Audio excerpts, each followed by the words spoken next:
Many people believe that the Black Panther Party is an anti-white organization, but this is not true. When the Black Panther Party was created, it was called the Black Panther Party for Self-Defense.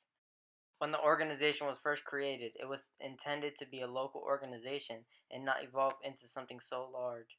They would carry guns and follow the police as they did their job to ensure the safety of African American people. Whenever someone was stopped, the party would stand an acceptable distance away and watch, holding their weapons openly. According to the law, it was legal for anyone without a felony to carry a gun as long as the weapon was not concealed. The most important thing to remember is that the organization was created to defend African American communities. The founders of the Black Panther Party were Huey Newton and Bobby Seale. Huey Newton had graduated from high school but still was unable to read. Huey taught himself to read before attending Merritt College and the San Francisco School of Law. Bobby Seale grew up in Dallas in California. After serving in the Air Force, he also attended Merritt College. As a result of the police brutality and racism in Oakland, the Black Panthers were created. The party had a set of guidelines that states their ideals and ways of an operation, named the 10-point program.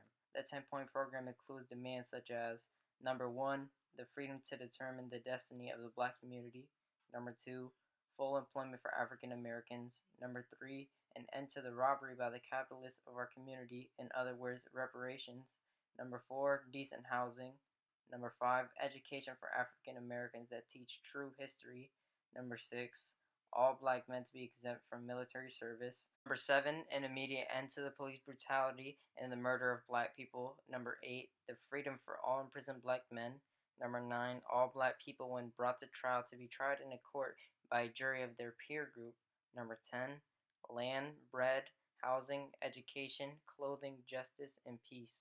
The party also created many survival programs to help struggling African American communities. The Free Breakfast Program, free health clinics, and the Sickle Cell Anemia Program are examples of the programs they supplied. The Free Breakfast Program supplied children with food every morning to increase their productivity in school. The free health clinics were created to serve as a health center for African American communities. The Sickle Cell Anemia Program was created because it was a genetic disease that affected primarily African Americans. Because African Americans were the main ones affected by the disease, it wasn't a primary concern of the government. The party was growing fast, and this was not in the best interest of the government. J. Edgar Hoover, the first director of the FBI, created a counterintelligence program used to neutralize the activities of black nationalists named COINTELPRO. Over 70% of the COINTELPRO actions were against the Black Panther Party. The FBI wanted to destroy the party. Eventually, Hoover labeled the party as a terrorist organization. This led to mass arrests, which drastically affected the financial status of the party. There were also many raids of the party offices, in which many of the members were killed.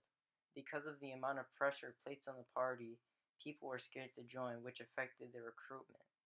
Huey Newton was involved in a shooting where a police officer was killed and was arrested. After his arrest, Eldridge Cleaver was the only available spokesperson. When Huey was released from prison, the party was split into two. Huey and Cleaver wanted to lead the Panthers in a different direction. This allowed the FBI to use counter-intel to neutralize the party. They wanted the internal conflict to destroy them.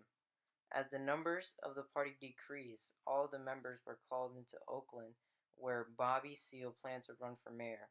They wanted to increase the number of black voters to ensure his victory.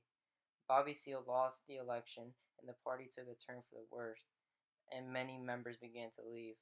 The Black Panthers were not an anti-white organization. They were simply trying to survive. The programs that they created helped many people, and the organization was a major part of the Black Power movement.